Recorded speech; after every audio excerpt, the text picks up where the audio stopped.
Shalom, selamat malam. Kami dari kelompok Audiotoria beranggotakan Steven, Faris, dan Shalom.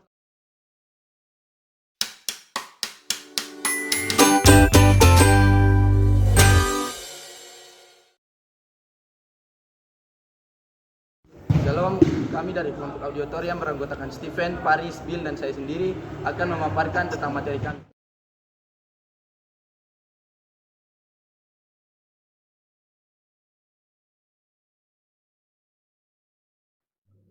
Peran Paus dalam Gereja Katolik.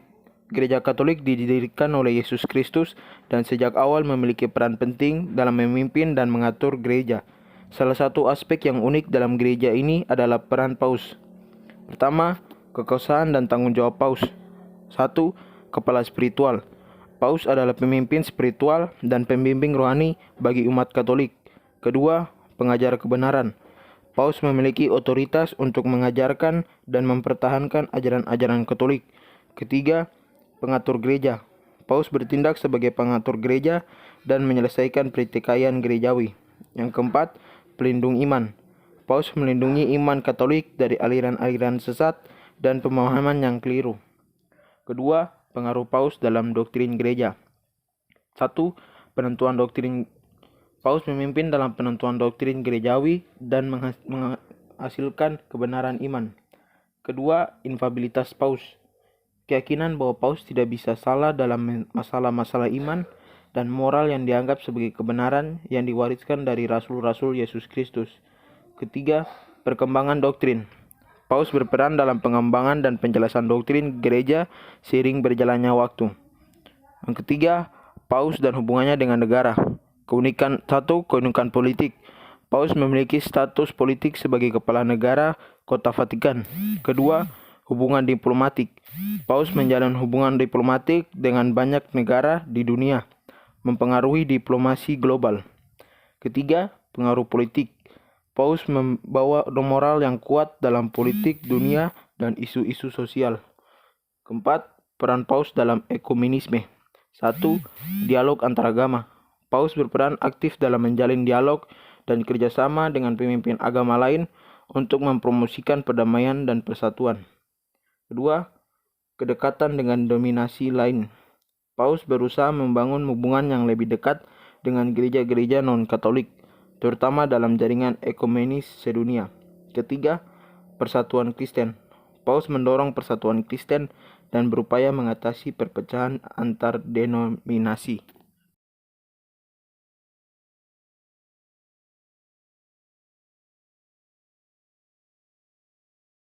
Tanggung jawab uskup dalam gereja Katolik. Tugas dan tanggung jawab uskup dalam gereja Katolik yang pertama pemimpin rohani, di mana uskup bertugas untuk memimpin umat dalam hidup rohani, memberikan sakramen, mengajar dan mendoakan umat yang dipercayakan. Kemudian yang kedua, pengajarannya doktrin gereja, di mana uskup mengajarkan dan menjelaskan ajaran gereja, membimbing umat dalam hidup beriman. Dan yang ketiga, pengembalaan umat, di mana uskup memelihara dan membimbing umat menjaga kesatuan iman dan moralitas dalam gereja. Dan yang keempat, pelayanan kasih, di mana uskup memberikan inspirasi dan peduli terhadap kebutuhan fisik, ekonomis, dan spiritual umat. Selanjutnya, peran uskup dalam pelayanan umat dalam gereja Katolik. Ada beberapa peran uskup dalam pelayanan umat dalam gereja Katolik, yaitu yang pertama ada pastoral, kemudian pendidikan, yang ketiga misi, di mana yang pertama pastoral, uskup melayani umat secara langsung, memberikan bimbingan dan dukungan spiritual. Dan yang kedua ada pendidikan, di mana uskup mendorong pelatihan dan pendidikan umat bagi umat untuk membantu mereka tumbuh dalam iman.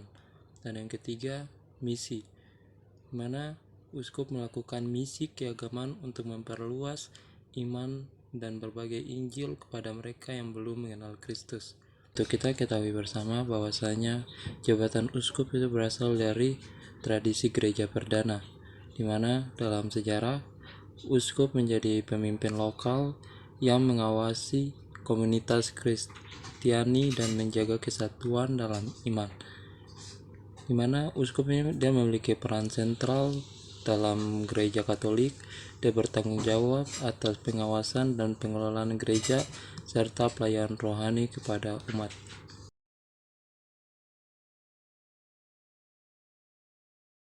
Peran imam dalam gereja Katolik. Imam memiliki peran yang sangat penting dalam gereja Katolik. Mereka bertugas sebagai pemimpin rohani, mengemban sakramen, membimbing umat, dan membangun komunitas Katolik. Tugas dan tanggung jawab imam sebagai pemimpin rohani, yang pertama adalah panduan rohani.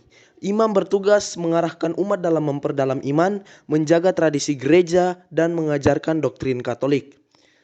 Yang kedua, pelayanan sakramen.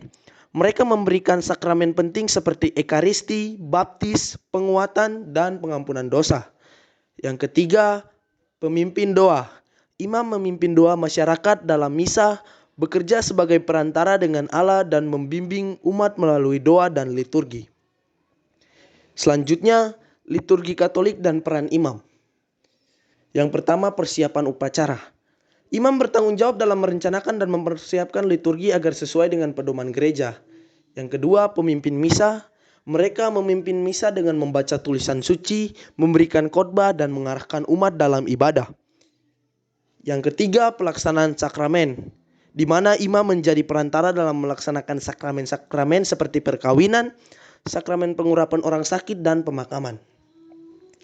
Sakramen yang diemban oleh seorang imam ada 3, yakni baptis, ekaristi, penguatan, dan pengakuan dosa. Hidup saleh dan contoh imam bagi umat. Imam mempunyai waktu untuk berdoa, merenung, dan meningkatkan hubungan pribadinya dengan Allah guna memperkuat panggilannya. Imam terus belajar dan merenungkan firman Tuhan agar dapat memberikan panduan yang bijaksana kepada umat. Penugasan dan pelatihan imam di gereja Katolik, yang pertama ada pengenalan vokasi, yang kedua pendidikan praseminari, yang ketiga studi teologi. Peran imam di dalam pembangunan komunitas Katolik, yang pertama pendidikan agama.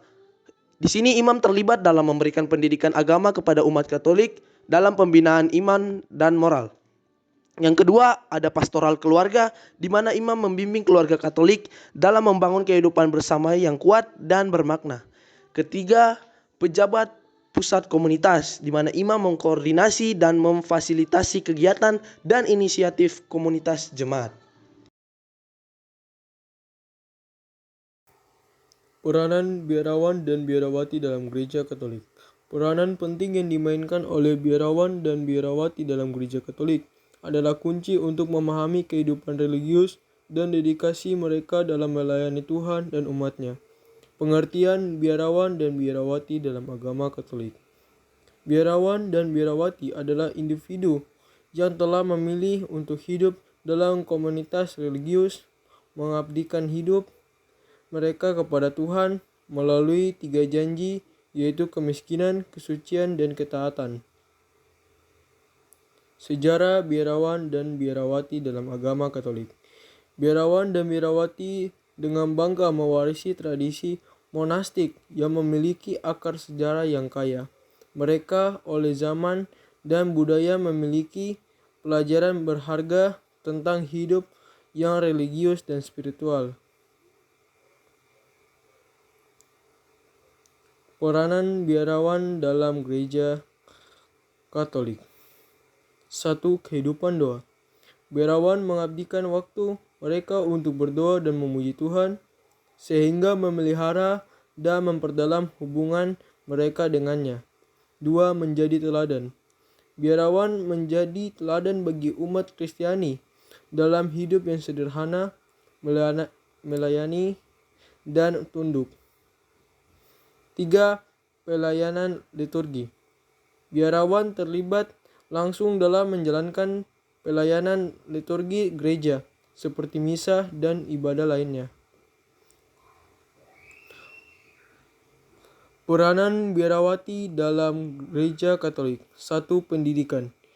Biarawati berperan penting dalam bidang pendidikan, mengelola sekolah-sekolah dan perguruan tinggi Katolik di seluruh dunia. 2. Pelayanan sosial. Mereka menyediakan pelayanan sosial, bekerja dengan orang miskin, anak-anak terlantar, dan mereka yang sakit atau sekarat. 3. Pelayanan pastoral. Biarawati juga terlibat dalam pelayanan pastoral dan rohani, menyediakan bimbingan spiritual dan mencurahkan diri untuk mengembangkan kemanusiaan.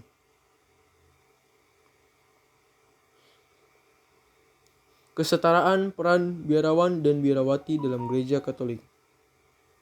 Di mata gereja, baik biarawan maupun biarawati memiliki peran yang setara dan sama pentingnya dalam komunitas religius. Keduanya bekerja sama untuk mewartakan kasih dan melayani Allah dan umatnya. Pendidikan dan pelatihan bagi biarawan dan biarawati. Sebelum mendedikasikan hidup mereka dalam komunitas religius, biarawan dan biarawati menerima pendidikan dan pelatihan yang ketat mengenai teologi, spiritualitas, serta tugas dan tanggung jawab mereka dalam Gereja Katolik. Masa depan biarawan dan biarawati dalam Gereja Katolik. 1. Inovasi dan pengembangan. Untuk menghadapi tantangan zaman modern, biarawan dan biarawati harus terus berinovasi dan mengembangkan diri untuk tetap relevan dan dalam melayani gereja dan masyarakat. 2. Rekrutmen dan pemeliharaan. Penting bagi gereja untuk terus memperkuat program rekrutmen dan pemeliharaan biarawan dan biarawati agar jumlah dan kualitas mereka tetap bertahan dan berkembang. 3. Penjangkauan global. Biarawan dan biarawati diharapkan untuk berperan aktif dalam misi dan pengabdian gereja secara global, melayani umat di berbagai negara dan budaya. Terima kasih.